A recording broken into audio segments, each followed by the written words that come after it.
it a bird? No. Is it a plane? No. It's Trump, baby.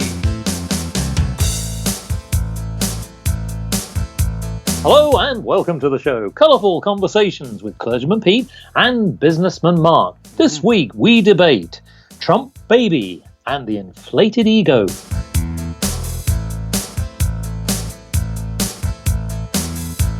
Donald Trump will meet the Queen at Windsor and hold talks with the Prime Minister at Chequers on his 2-day visit to the United Kingdom. Well, this brings much controversy. He will also spend some time not just in London, but also in Scotland. We know that he's a great golfing fanatic, but of course that's not the real reason that he's coming. No. Is this political event something that perhaps is taking another dimension? What will actually happen during his visit? What's even more bizarre is that actually, what seems to be a little bit strange to some, but London Mayor Sadiq Khan has granted permission for a giant inflatable figure depicting Mr. Trump as a baby and to fly over Westminster for 2 hours on the second day of the president's visit. Is this the act of a sensible person in charge of London? Are we actually just antagonising things? I mean, what does it really all mean? Well, Clergyman Pete, who's sitting there with his pump ready to blow up his inflatable ego. Yes. Tell me, is this actually a sensible... Should we really be inviting the President of the United States to the United Kingdom in this way, or has it things just gone a little bit too far? Well, Businessman Mark, as you can imagine, I see that it's an attempt at a humorous attack on the president, and people, I think, should have the right, as they do, to protest. And so, I don't have an issue with them using some sort of protest. I think it's a stupid choice. I think that it doesn't fit the moment. It makes them seem immature when presumably the point is to try and depict Donald Trump as being immature. So I think that they've missed the mark. And it just ends up making them look childish. The people doing it look like the babies. Yes. Sadiq Khan may well have been right to allow it. I mean, I think he was right to allow it. I'm not so sure that he couldn't have made another stipulation. I don't know what the timing is. You know, I don't think you want it flying there when Donald Trump can actually see it. I don't think that's fair. I think linking it with him is enough. Yes. Well, I guess this is going to goad the crowd, isn't it? This is going to goad the audience, in which I guess those people who will see it will probably think, well, it's amusing, but I mean, when I first saw it, and there are pictures online where actually the prototype was put together, and they've shown the progress of the development of this balloon. But this sort of blow up character, I mean, I completely agree. The idea of a baby, I mean, really, is that really right? I mean, I suppose that some of the officials have said, well, yes, this is the fact that Donald Trump has been immature on social media. He's been offensive in some ways. He hasn't really acted befitting a role of somebody who's a leader of a major nation. But actually, I think that what we have to also accept that maybe Donald Trump is actually succeeding here. I mean, we've mentioned on the Mark and Pete show that perhaps some of his antics have started to cut through. He's used this technique, this disruptive technique, to really get people to think about the real issues. Yes. So I don't really think necessarily that perhaps if we take aside the language that he's possibly used in places like Twitter and other social media channels, let's push that to one side. But look at what he's actually trying to do. He is trying to improve a lot of the relationships, ironically, with international communities. He's basically addressing things such as trade anomalies where China, for example, still owes America a lot of money. How on earth, for year after year, in fact, even decades, as he's described it, goes back to, where actually the Americans have suffered, and they've suffered economically, particularly from jobs as well. So should we be looking at Donald Trump in a different light and maybe welcome him with a little bit more dignity? Well, I think that's right. I mean, I agree with that point that Donald Trump is actually has achieved some good things and is attempting quite an ambitious overhaul of the American foreign policy and its economic policy. Perhaps the most contentious in Britain, apart from especially in Europe, it's perhaps the tariffs at the moment because of the response of leaders such as Merkel to it. But the main controversial point is his attitude to immigration. It's perceived as being racist.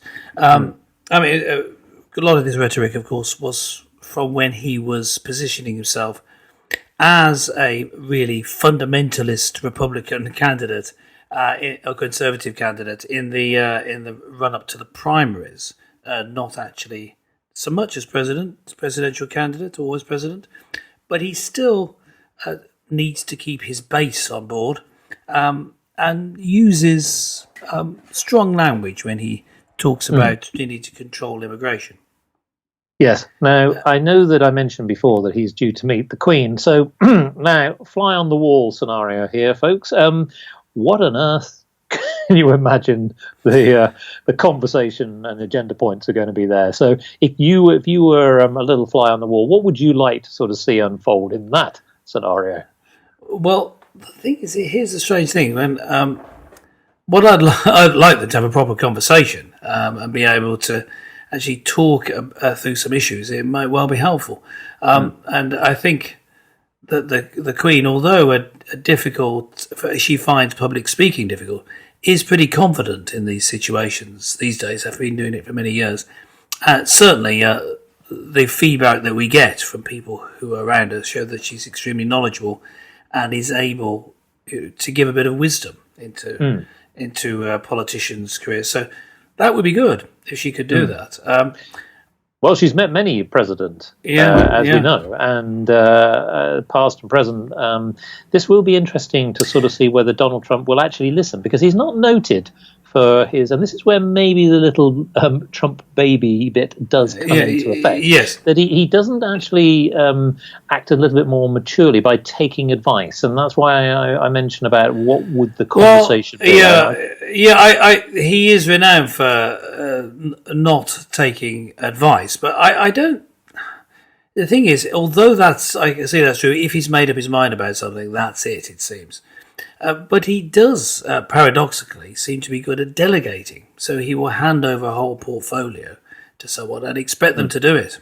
And if he's not involved, it seems that he's either not involved or he's completely involved and he's micromanaging you. He's all or nothing. I mean, I suppose what I really like Trump to do is just read a bit of poetry to. Now we have a bit of a twist here, folks, because as we know that Donald Trump vocal about many issues, particularly on immigration, and this is something that's dear to all of our hearts, and it's not just in America. But so normally we would read out a poem, but on this occasion we would take a leaf out of Donald Trump's book. So, Clergyman Pete, we're going to hand over to you this time, in the ilk of Donald Trump, and actually just to read out something that he has publicly actually given us. Yes, now pretty much all the poems, almost all of the poems we read out on this show, are actually written by Mark, although they're Mark and Pete poems. But this occasion, yes, the lyrics to this song are by the person who wrote the song, Robert S. Kelly and Darian Morgan, and the lyrics of this song were read out by Donald Trump in his rallies when he was campaigning in the primaries, and he revisited them as president, revisited these lyrics as president. I'm not going to read out the whole poem. I'm going to read it in the sort of Trumpian way of leaving out the boring bits of the chorus and cutting to it. But this is most of the poem. But it is apt, isn't it? Yeah, and now this is his attitude when he was talking about illegal immigration. That's what he was talking about. But you can see just listen to it and see why you could think, oh, Trump is an extremist and being a bit babyish and nasty and lashing out at people. But just see what you think, gentle listener. And as I read out, this is the poem called "The Snake." On her way to work one morning down the path alongside the lake, a tender-hearted woman saw a poor, half-frozen snake. His pretty coloured skin had been all frosted with the dew. "Oh, well," she cried, "I'll take you in, and I'll take care of you." "Take me in, O tender woman, take me in, for heaven's sake. Take me in, O tender woman," sighed the snake. She wrapped him up, all cosy in a curvature of silk, and then laid him by the fireside with some honey and some milk. Now she hurried home from work that night. As soon as she arrived, she found that pretty snake she'd taken in had been revived. Now she clutched him to her bosom. "You're so beautiful," she cried, "but if I hadn't brought you in, by now you might have died."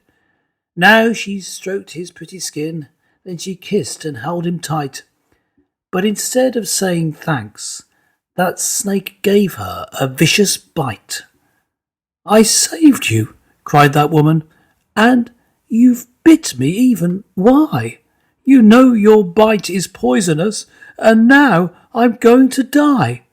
"Oh, shut up, silly woman," said the reptile with a grin. "You knew damn well I was a snake before you took me in." And that's Yes. that's the nice little poem Yes. that Donald Trump likes Well, to yes. read out. But a very important story, and the moral of the story is that, yes, I guess you knew all along what you were dealing with. But I think, do we really know what we're dealing with Donald Trump? I mean, I'm seeing more and more different character traits come out with Donald Trump. And I think that this visit to the United Kingdom is going to be another measure of his ability to sort of engage with the right stakeholders. Yes. So is he a little baby or not? I know that he's going to go up to Scotland very soon. In fact, there are some concerns about Scotland. We know that he had a Scottish mother. We know he likes Scotland. Owns golf courses there. There is the concern that there's a lot of money being spent on, of course, obviously the security forces. In fact, some of the policing has actually declared that it's going to cost up to £5 million whilst he's there. That's just for the short visit. That's a lot of money. Sure, yes, but that's but I don't believe that it's that much more than a proper state visit from another member state. I mean, the thing is that Sadiq Khan, the mayor of London, who gave permission for the Trump baby blimp, I suppose you call it, to be flown. Now, he has this personal animus to Donald Trump, having had run-ins with him on Twitter and the like. And Sadiq Khan may be taking the racist or bigoted statements and the cuts down on immigration from some Muslim countries to heart, and that he is, of course, a Muslim, Sadiq Khan, and he has links to extremist Muslim groups, including the Muslim Brotherhood, and he was actually barred entry because of this from the United States back in 1999 to the United Kingdom in 2008 and to France in 2012. You know, I'm just saying that to say I'm not making this up. You know, he really does have this dodgy past, and I was surprised that he became mayor to a certain extent. But I know that people are so terrified of offending Muslims that it's impossible for people to do a proper hit piece on him. You know, to have a proper bid mounted against him by the other candidates, because the fact that he's Muslim. All these problems with him. Yes, but I'm Muslim. Oh, okay, you're all right there. And so he was getting away with it. But Sadiq Khan himself does have this reason to be, I suppose, have a certain personal animosity towards Donald Trump, which seems to have been behind a lot of what he said. But in this case, they have the right to protest. I think he had to let them. So. You know, it's one of those things where it seems very extreme, but I don't know. Maybe Mark and Pete are just blowing this up all out of proportion. But what it does show, I think, is how childish the British people who are putting this bill apart. It's just pathetic to make a criticism and have him seem like a baby. Make yourself seem babyish. make a proper criticism of something he's done. Well, I don't think they're able to because he's doing pretty well. Well, I mean, we've commented before, he's doing pretty well as a president. Well, now here's the point. Now, because when Theresa May announced that President Trump would be coming for a visit to the United Kingdom, there were outrages from many MPs who really didn't want him to come. In fact, actually, the backlash from MPs and more than 1 million people signed a petition against the trip. But actually, this maybe is an opportunity. Actually, maybe this is a chance to get to understand him a little bit better. Yes. Why not? It's something that why to stick to stereotypes? I mean, I think that this is a golden opportunity for us to build relationships. At the end of the day, we're already trying to negotiate our way out of Europe. Why not build, as we intend, that's the whole point of coming out of Europe, is building better relationships with other nations. And the United States of America has to be one of our biggest trading partners. I know that there are other ones, such as China and many other nations outside of the EU. But surely Donald Trump has to be respected. So I think that, whether he's depicted as a baby or anything else where we lampoon him, maybe we should give him a little bit more credit. And let's see what he does. So, listeners, what do you think? I mean, are you one of those people that's going to be taking to the streets and waving at the inflatable baby? Or maybe you're going to actually take a different view, hopefully, and actually see Donald Trump in a different light. Well, why not log on to markandpete.com and let us know your thoughts. Let us know what you think about his visit. And we'll certainly convey your comments on the next show. Well, thanks for joining Mark and Pete, and join us for more colourful conversations next time with Clergyman Pete and Businessman Mark.